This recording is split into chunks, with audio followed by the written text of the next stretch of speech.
Hi Srima, என்ன பண்றீங்க? Cauliflower gravy. பாருடா, என்ன இப்படி இருக்கு? ஆமா, இதை வந்து பொரிச்சு எடுத்திருக்கேன். இதுக்கு இன்னும் மசாலாலாம் போடணும் கிரேவிக்கு.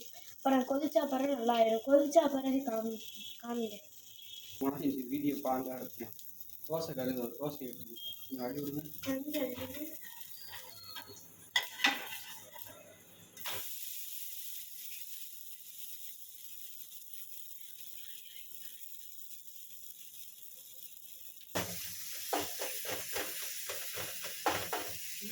தோசைலாம் அழகா ஊத்துறீங்களே.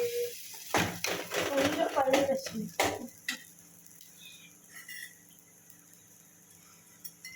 இன்னைக்கு தோசை காலிஃப்ளவர் கிரேவி. உங்க வீட்லயும் செஞ்ச காலிஃப்ளவர் கிரேவி